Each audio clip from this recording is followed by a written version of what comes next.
Good morning all of students. मैं हूं Raghav sir, आपके अपने यूट्यूब चैनल आर के मैथ्स क्लासेस पर। तो आइए दोस्तों, आज हम लोग सभी लोग वैद्युत द्विध्रुव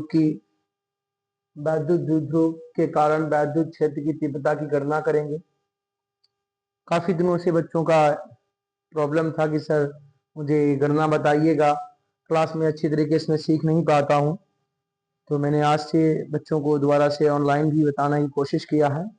तो सभी लोग अच्छे से पढ़ेंगे और सभी लोग अंत तक वीडियो को देखना, इसको मत करना। स्किप करेंगे तो आपको समझ में नहीं आएगा।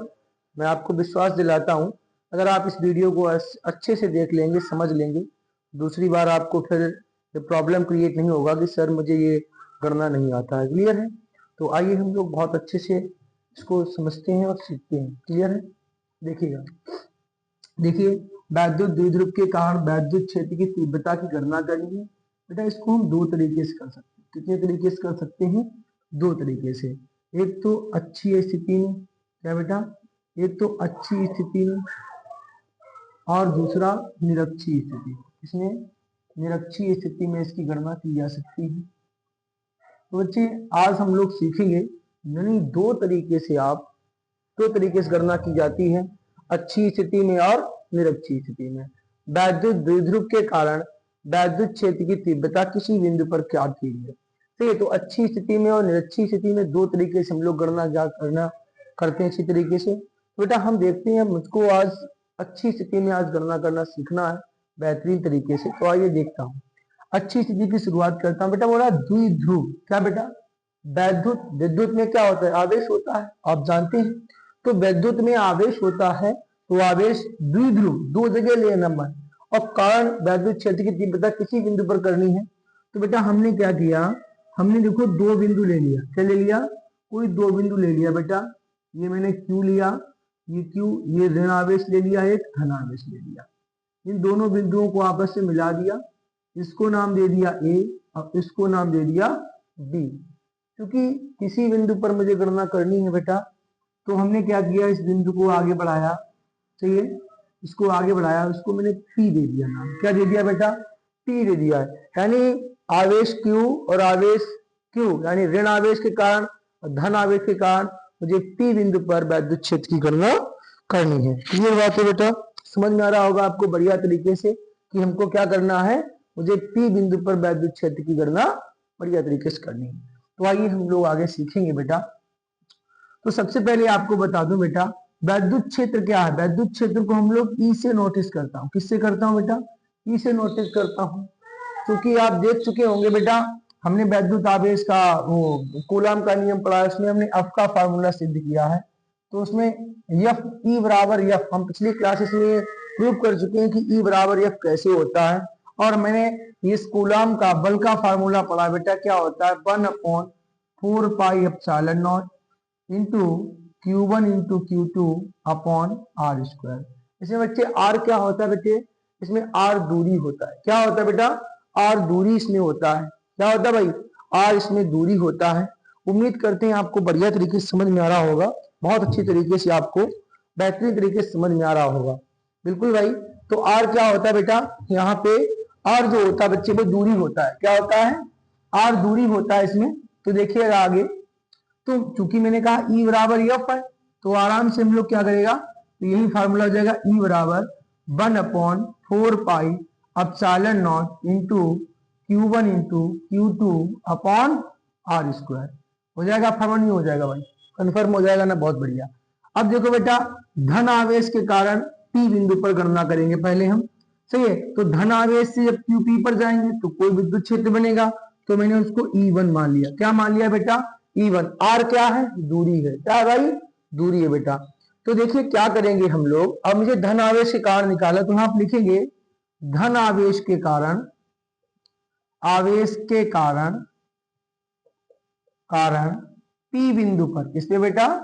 पी बिंदु पर वैद्युत क्षेत्र की तीव्रता, वैद्युत क्षेत्र की तीव्रता, राइट?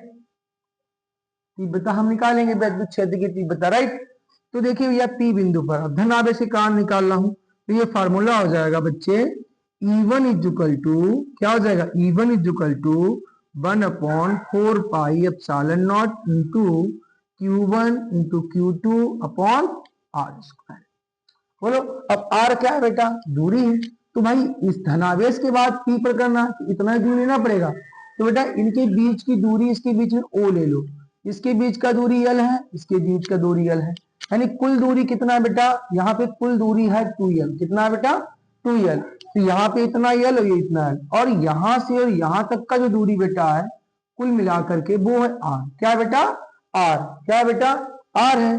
तो यहाँ पे मुझे लेना कितना, इतना दूरी लेना है, लेकिन भैया मिल तो मुझे पूरा P से लेके O तक रहा है। तो हम लोग क्या करेगा, इस P इस R में से इतने तो अधिक है, इतना माइनस कर देगा। तो इसकी जगह हम लोग क्या लेगा, R माइनस L ले लेगा ना, स्क्वायर तो था ही, मैंने कर दिया। कोई दिक्कत है, कोई दिक्कत नहीं होगी। अगर दिक्कत है तो आप कमेंट करके मुझे बताना, अगली बार से बहुत अच्छे से और प्रेम से आपको बताऊंगा।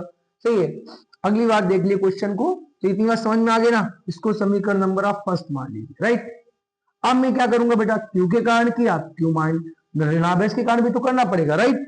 तो हम E2 लगा लेगा, E2 पहले तो यहाँ लिख लेगा बेटा, क्या लिख लेगा भाई, जैसे कि अभी लिखा था ये, तो यहाँ पे लिखेगा ऋण आवेश के कारण, ऋण आवेश के कारण। सही है, तुम्हारे आवेश के कारण बी बिंदु पर वैद्युत क्षेत्र की तीव्रता, राइट, लिख लेंगे आप। तो हम इसको E2 मान लेंगे भाई। अब इसके कारण तो E1 एक विद्युत क्षेत्र बना, इसके कारण तो बनेगा। तो E2 बराबर क्या हो जाएगा, 1/4 pi epsilon not into Q1 into Q2 upon R square, right. अब चूंकि बेटा आप जानते हैं इसके लिए R क्या हो जाएगा, यहां से यहां तक जाना है, तो अब तो दूरी यहां से यहां तक P तक लेना ना, लेना है कि नहीं लेना है, आप समझ में आ रहा होगा कि अब मुझे कहां से कहां तक जाना है, मुझे Q से लेके A से लेके P तक का दूरी लेना है ना बेटा। अब मुझे पता है P से लेकर के O तक का दूरी पता है, R है, इतनी तो एक्स्ट्रा है, तो इसमें जोड़ देंगे हम लोग। क्या कर देंगे, जोड़ देंगे। तो यहाँ हो जाएगा R प्लस L का होल स्क्वायर। बात समझ में आ गया। इसको हम समीकरण नंबर 2 मान लेगा। क्या मान लेगा, 2। अब आप जानते हैं बेटा कि मुझे P बिंदु पर चाहिए, लेकिन भैया अभी तो अलग अलग मिल रहा है। अब हमको P बिंदु पर कुल वैद्युत क्षेत्र कितना है ये मालूम होना चाहिए। जब आप कुल निकालते हैं बेटा, क्या निकालते हैं आप, जब कुल निकालते हैं तो दोनों को जोड़ देते हैं, तो आप कुल बताएंगे, तो आप कहेंगे भैया आप जोड़ दीजिए दोनों को। तो E बराबर E1 प्लस E2 हो जाएगा कि नहीं हो जाएगा, बिल्कुल हो जाएगा। अब चूंकि आप जानते हैं ऋण आवेश है, तो यहाँ पे ऋण तो लग ही जाएगा, कंफर्म है भाई। तो ये हो गया। तो हम क्या करेंगे, इन दोनों का वैल्यू पुटअप कर देंगे, कुल निकालने के लिए कर देंगे ना भाई, कर देंगे ना बेटा। तो यहाँ पे हम अब इनका वैल्यू पुटअप कर देते हैं। E बराबर E1 का वैल्यू क्या है मेरे पास, ये रहा भाई, तो ये हो जाएगा 1/4 pi epsilon not into Q1 into Q2 upon ये हो जाएगा R माइनस L का होल स्क्वायर, राइट। और प्लस है हमारे पास -1/4, माइनस का 1/4 और 1/4 pi epsilon not into Q1 into Q2 upon R minus R plus L का होल स्क्वायर। है कि नहीं बेटा, बिल्कुल है भैया। अब देखिएगा बेटा इसमें क्या करेगा हम लोग, माइनस प्लस ये माइनस हो जाएगा, हो जाएगा 1/4 पाई एप्सिलॉन नॉट और into Q1 into Q2 upon R minus L का होल स्क्वायर और minus 1/4 pi epsilon not into Q1 into Q2 upon R plus L का होल स्क्वायर। यहां तक आपको क्लियर समझ में आ रहा होगा कि भाई मैं क्या कर रहा हूं, राइट ना। ओके बेटा, आप देखिए सेम चीज को कॉमन लेना है, तो ये देखो ये सेम चीज है कि नहीं, इसमें भी यही है इसमें भी यही है, दोनों को कॉमन निकाल लो तो हो जाएगा 1/1 क्यू का इसमें गुणा कर देंगे, तो Q1 into Q2 upon 4 pi epsilon not. Clear हुआ।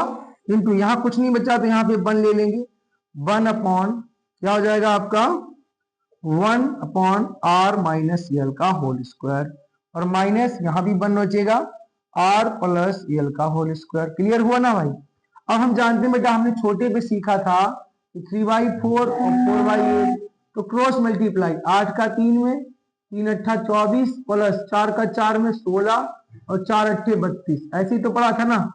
ऐसे ही यहाँ पे भी करेगा हम लोग, इसका इसमें इसका इसमें इसका इसमें, तो हो जाएगा E is equal to Q1 into Q2 upon 4 pi epsilon not. बोलो भाई क्लियर हो रहा है कि नहीं हो रहा है? नहीं हो रहा तो आप बताना, कोई प्रॉब्लम वाली बात नहीं, मैं आपको बढ़िया से समझा दूंगा। इंटू कोष्टक इसका इधर होगा R प्लस यल का होल स्क्वायर, सही है। फिर बेटा माइनस ये कोष्टक इसका इधर हो जाएगा R माइनस यल का होल स्क्वायर, राइट। क्लियर हो रहा है ना भाई?